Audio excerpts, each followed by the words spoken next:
Again, weird lack of respect for the sanctity of life. And this is another video for you to save and share before it gets removed or they mess around with it like they've been doing with most of my videos that go viral. So remember last week when the World Food Program sent in these near expired biscuits to Gaza as aid. So in case you don't know, the WFP or the World Food Program is yet another UN organization where the UN decides who gets to run it. And they have decided that the World Food Program must be run by Cindy McCain. Before she became the big boss at the WFP, she was actually named ambassador to the UN program by Biden himself. Yeah, subhanallah. In fact, the McCain and Biden families have been friends for a long time. They go way back. But who is Cindy McCain? Let me tell you. Cindy is the widow of US Senator John McCain. John McCain, who according to Netanyahu was a great American patriot and a great supporter of Israel. John McCain, who got upset with the UN and called them anti-Israel because they declared that the settlements on occupied territories are illegal. Cindy is also mother to this lovely lady right here, Meghan McCain. Let me show you her Instagram. March for Israel. Israeli flag on my shirt. I love where my tax money is being spent. Cindy McCain also states that everyone knew what Jeffrey Epstein was doing on that island. We just really didn't know how to address it. But one time in an airport, she ran to report suspicion of human trafficking just because the mom looked a little darker than the kid. She must be trafficking him. So basically, the WFP, one of the very few organizations allowed to let aid into Gaza, is being run by a Karen that comes from a family of Zionists who are best friends with the Bidens. Not biased at all. Not one bit. So I'm out here protesting, right? And this man comes up to me. He comes up to me and he shakes my hand. And he tells me that he's a conservative, he's a religious person, but he was also in Iraq. Like he was, United States soldier. And he was telling me that at the time he thought he was fighting for the right cause. He was telling me how the people over there in Iraq were calling him the Great Satan, calling all the soldiers, the US presence, the Great Satan. And he looked at me with such endearing eyes and he said, I think they might have been right. I realized that the cause that we were fighting for was not really what we were being told. And here's just the message saying it doesn't matter if you're on the left or if you're on the right. It's time to really keep those that are in charge in check, because they're running away from it. They're running away from everything that we in America are fighting for.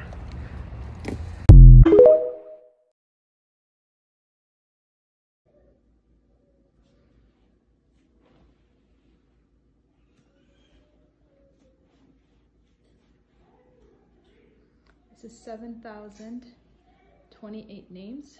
281 of them are unidentified, but I wanted to include them. So they're on here as Muhammad Doe's. This is 3 feet by 9 feet.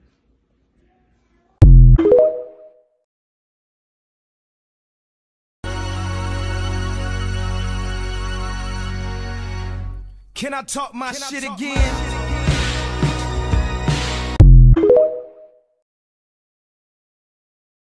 Go ahead and read this tweet. Read this tweet. Pause and read this tweet. From the very beginning of this, they have vilified anyone advocating for resistance. So to be very clear, resistance is both necessary and justified. The definition of resistance is the refusal to accept or comply with something. Resistance is how we get a free Palestine. Ceasefire is important, ceasefire is necessary, but in the same breath that you call for a ceasefire, you must support resistance. Palestinian resistance to not only this genocide, but to the occupation. And let this just serve as a reminder, because as we get further and further and further into this, they are making every effort to make us look outrageous for supporting resistance. If and when we get a ceasefire, we do not shut up. We do not back down. We do not say thank you. We do not suddenly say, okay, Joe Biden, you get our vote, because we have not won with a ceasefire. The job is not finished when there is a ceasefire. Ceasefire does not dismantle occupation. So please, when you call for ceasefire, which you should continue to do, call for free Palestine in the same breath. Never say ceasefire without free Palestine with it. Never end your sentences, your paragraphs. Never end them with ceasefire now. Start them with ceasefire now and end them with free Palestine, because that's our goal. That is our goal.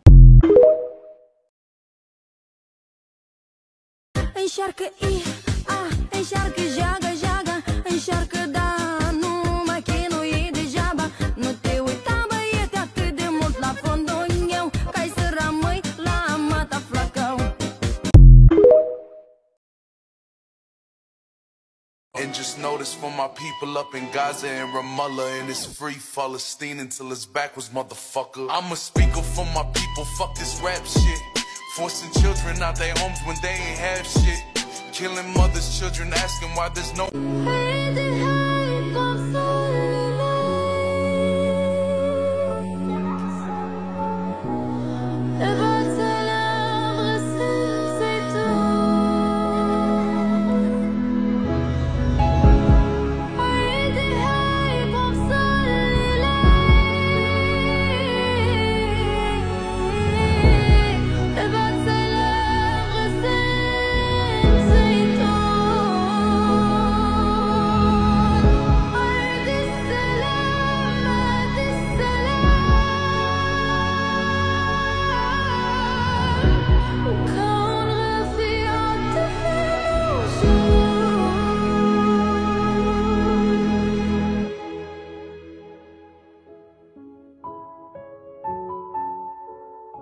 What's the difference between being an ally and being an accomplice? And why have many scholars and organizers started opting for the latter? An ally is someone who recognizes an access of privilege that they possess, and then they use it in solidarity with a marginalized community. The limitation of the term is that it connotes a kind of separateness from the struggle. In other words, if I'm an ally to a group of people, the thing that's happening is happening to those people over there, which means I get to pop in and out and care about it whenever it so suits me. Ally comes from the Latin word alligare, which means to bind to. And just as you can bind to something, you can also be unbound to a thing. Versus accomplice, which connotes a kind of shared fugitivity, creating the sense that we are in fact in this thing together. The term accomplice typically has a negative association. For example, if you're an accomplice to a crime, that's typically frowned upon. That being said, the com is a Latin root, which means with or together. Through a social justice lens, to be an accomplice means to disrupt the status quo in active partnership with those on the margins. To go beyond acknowledging and learning about one's privilege to actively weaponizing that privilege to dismantle inequitable structures, often at the risk of one's own social and professional wellness. Both frameworks have value, but we can and must move beyond allyship.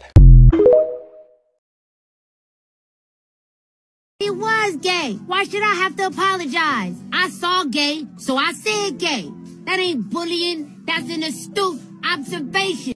So you want to know how to make the sticker flyers for any civil disobedience you may be interested in.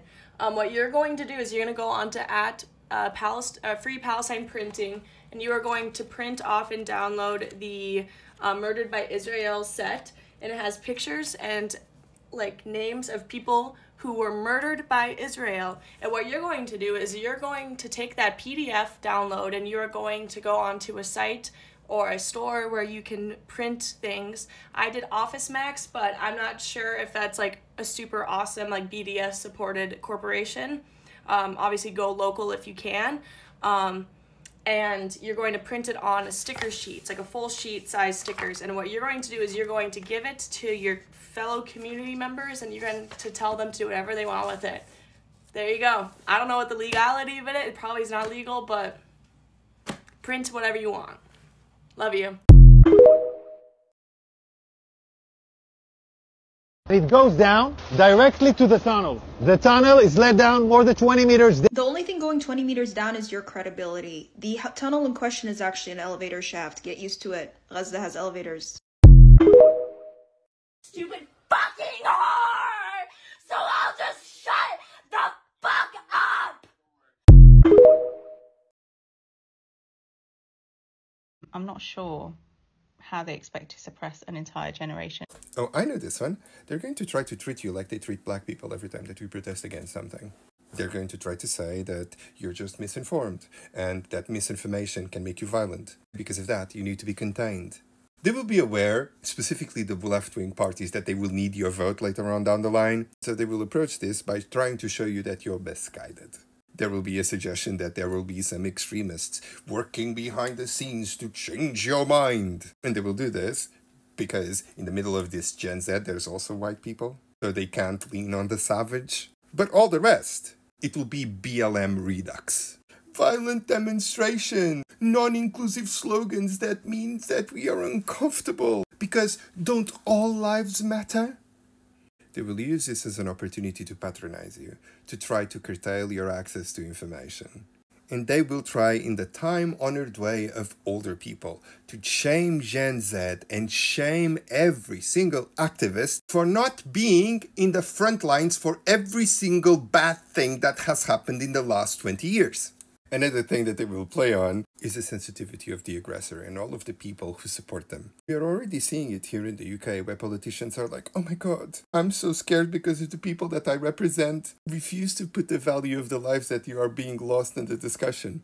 But it won't work. It's too late. The information is out there. Stand up, take my people with me. Together we are going to a brand new home far across the river. Och vi ska bygga upp vårt land. Och vi ska bygga upp vårt land. Till socialismen. Till socialismen. Och hela världen kommer att bevittna. Och hela världen kommer att bevittna. Leve, leve, leve Palestina. No fish here. No fish here? No fish. There is nothing here. Why? Because the river has been polluted and all fish has died. You see?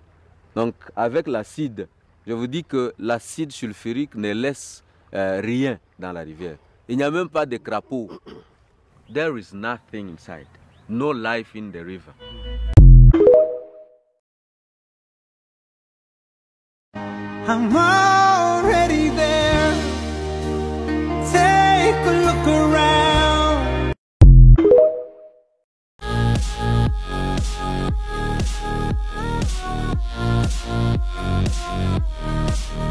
I've never actually said this to anyone, but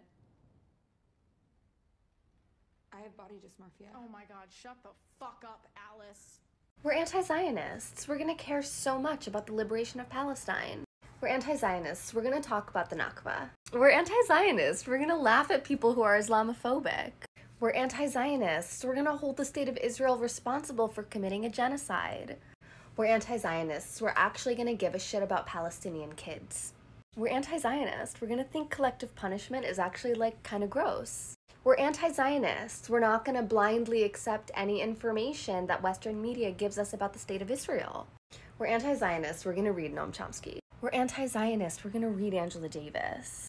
We're anti-Zionist. We're gonna keep up with the death count. We're anti-Zionist. We're gonna find it really spiritually and emotionally alarming when IOF soldiers make fun of the death count. We're anti-Zionist. We're gonna talk about the right of return. We're anti-Zionist. We're gonna endorse land back. We're anti-Zionist, not anti-Semitic. We're anti-Zionist. We're gonna love our Jewish allies. We're anti-Zionist. We're gonna be Jewish. We're anti-Zionist. We're gonna recognize that there are Palestinians of all faiths, including Jews. We're anti-Zionists. We're gonna really hate Bibi Netanyahu. We're anti-Zionists. We're gonna blush when people call us Habibti. We're anti-Zionists. We're gonna recognize that any fascist, faith-based ethno-state is doomed to fail. We're anti-Zionists. We're gonna hold solidarity marches in support of Palestine all over the world and have millions and millions of people show out. We're anti-Zionist. We're gonna say from the river to the sea. We're anti-Zionist, and we're gonna be committed to safety for all people. We're anti-Zionist, and we're gonna do the reading. We're anti-Zionist, and we're gonna do our homework. We're anti-Zionist, and we're gonna take classes on the apartheid and genocide. We're anti-Zionist. We're gonna make comparisons to apartheid South Africa. We're anti-Zionist. We're gonna trust Al Jazeera. We're anti-Zionist. We're gonna think about Ahed Tamimi. We're anti-Zionist. We're gonna worry about Plestia, Bisan, and Motaz. We're anti-Zionist. We're gonna recognize violent settler colonialism for what the fuck it is. We're anti-Zionist, and we're gonna free Gaza. We're anti-Zionist, and we're gonna free the West Bank. We're anti-Zionists and we're gonna free Palestine. We're anti-Zionists, we're gonna end the occupation. We're anti-Zionists, we're gonna end the genocide. We're anti-Zionists, we're gonna end the apartheid. You know, at this point, we just want a ceasefire. No, we can't have a ceasefire without the hostages being home. Where are the hostages? They're with Hamas, of course. And you want to continue bombing Hamas? Yeah. So, like, do you want the hostages back, like, as ashes and corpses? No. Oh. Like, what the hell? I'm not crazy. Okay. We want them home safe and sound. So, you want to continue bombing the places that Hamas is located in. Yeah. And you also know the hostages are with in order to bring them home safe and sound.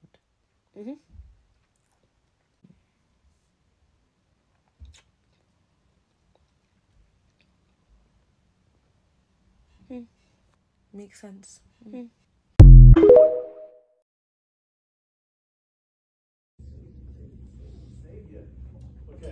so I was going to say, I'm going to be walking out in solidarity for the global shutdown for Palestine.